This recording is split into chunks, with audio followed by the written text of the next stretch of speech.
हुकूमत और पीटीआई के मुज़ाकरात में बड़ी पेशरफ्त। पूरे मुल्क में एक ही रोज़ इंतखाबात कराने पर इत्तफाक हो गया।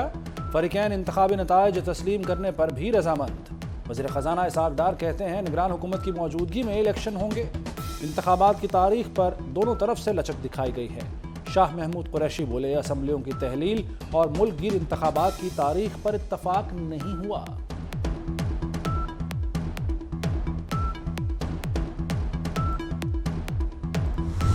इसमें तो कोई शक नहीं, उन्होंने कानून को वायलेट किया है, उन्होंने आइन को वायलेट किया है और दूसरे जो भी लोग आइन को कानून को वायलेट करते हैं वो सीधा जेलों में जाते हैं। तो कोई अगर अपनी चीफ जस्टिसशिप के ज़माने में साकिब निसार साहब ने जो काम किए हैं वो देख लें। अभी शौकत सदीकी साहब जो कल टेलीविज़न पे आए हैं उन्होंने क्या बातें की हैं अब, और उन्होंने साकिब निसार साहब का नाम लिया है। साकिब निसार ने कानून तोड़ा, उनके खिलाफ कार्रवाई होनी चाहिए। नवाज शरीफ ने साबिक चीफ जस्टिस के खिलाफ कानूनी कार्रवाई का मुतालबा कर दिया। कहते हैं शौकत सिद्दीकी ने टीवी पर साकिब निसार के कारनामे बताए। दूसरे जो भी लोग कानून तोड़ते हैं सीधा जेल जाते हैं। मुल्क के साथ जुल्म को माफ नहीं किया जा सकता।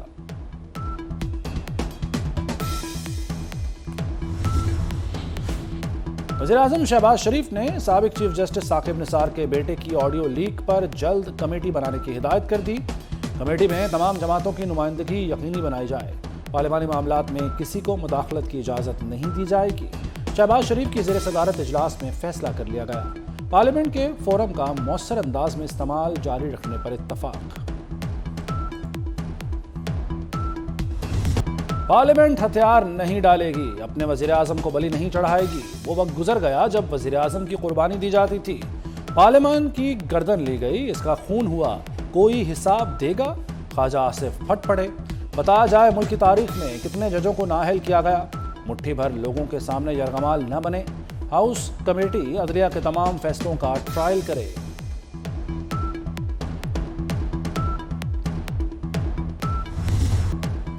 सियासी लोग इंसाफ नहीं मनपसंद फैसले चाहते हैं। सियासत ने अदालती कार्रवाई को गंदा कर दिया है। चीफ जस्टिस के अदालती इस्लाहात के खिलाफ केस की समाअत के दौरान रिमार्क्स। कहा हर इदारा सुप्रीम कोर्ट के अहकामात पर अमल दरामद का पाबंद है। जस्टिस मज़ाहिर नकवी को अलग करने, फुल कोर्ट बनाने की इस्तदा मुस्तरद। चीफ जस्टिस ने सुप्रीम कोर्ट बिल पर पार्लिमानी रिकॉर्ड तलब कर लिया।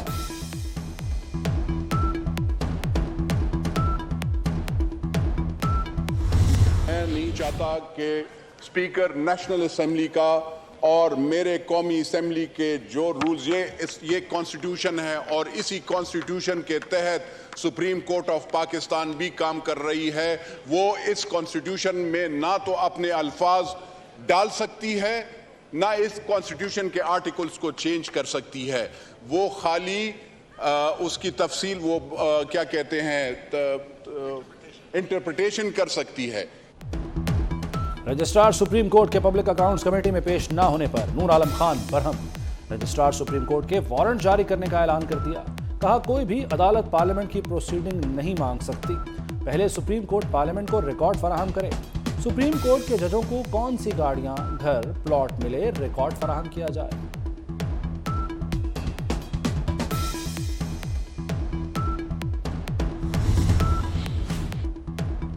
चीफ जस्टिस पार्लियामेंट को अंडरमाइन करने की कोशिश कर रहे हैं। पार्लियामेंट के इख्तियारात में मुदाखलत कबूल नहीं। वफाकी वजीर शाजिया मरी का भी दो टोक मौक़िफ़। कहती हैं जजों को अपने फैसलों से बात करनी चाहिए, अपने इख्तियारात का दिफा और हुकूक का इस्तेमाल करेंगे। किसी चीफ जस्टिस को डैम फंड इकट्ठा करने का इख्तियार नहीं।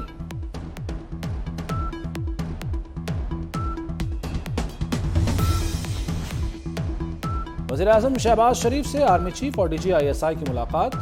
जनरल आसिम मुनीर और DGISI ने सिक्योरिटी सूरत हाल पर ब्रीफिंग दी। सरहदी सूरत हाल और दहशत गर्दी के खिलाफ इक़दामात पर आगाह किया। वज़ीर-ए-आज़म ने मुलाकात में फ़ौज के पेशावराना अमूर पर इत्मीनान का इजहार किया।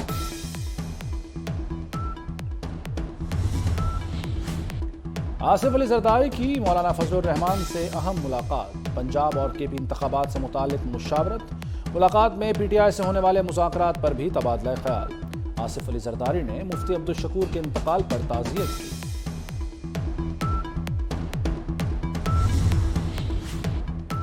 سینئر نائب صدر نون لیگ مریم نواز کی زیر صدارت اجلاس۔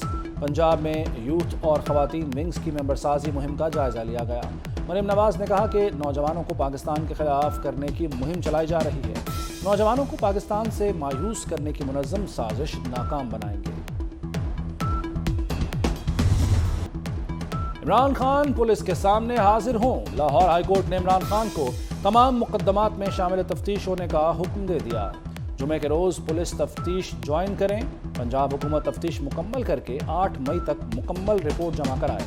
جسٹس علی باقر نجفی کی سربراہی میں 5 رکنی بینچ نے سماعت کی۔ عمران خان عدالت کے روبرو پیش ہوئے۔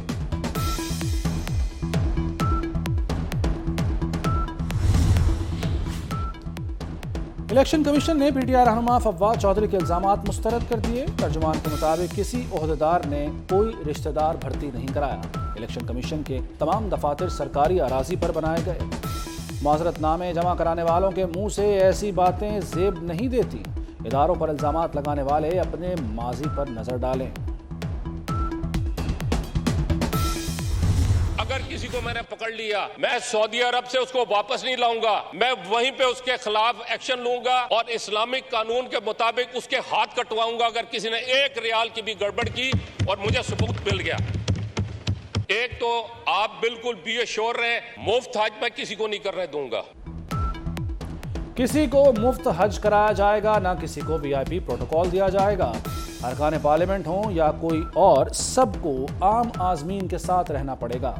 وزیر مذہبی امور طلحہ محمود کا اعلان، کہتے ہیں پاکستانی وزارت کے کسی ملازم نے چوری کی تو ہاتھ کٹوا دیے جائیں گے۔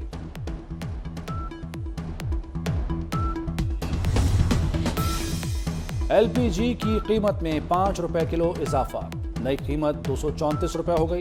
گھریلو سلنڈر 58 روپے مہنگا 2760 روپے کا ہو گیا۔ کمرشل سلنڈر کے دام بھی بڑھ گئے، اوگرا نے نوٹیفیکیشن جاری کر دیا۔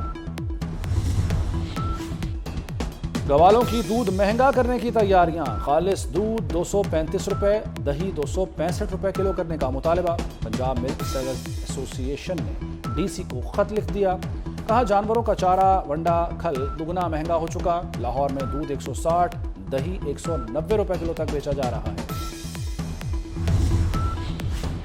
کراچی کے ایکو سسٹم میں بہتری آنے لگی، ساحلی علاقے میں فلیمنگوز نظر آنے لگے۔ مرتضی وہاب نے مختلف نسل کے پرندوں کی ویڈیو سوشل میڈیا پر شیئر کر دی۔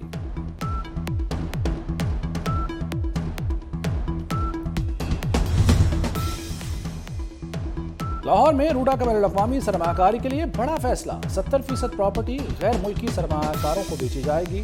4 باغ رہائشی پلاٹس، کمرشل اراضی شامل۔ منصوبوں سے متعلق دبئی میں انٹرنیشنل پراپرٹی شو بھی کرایا جائے گا۔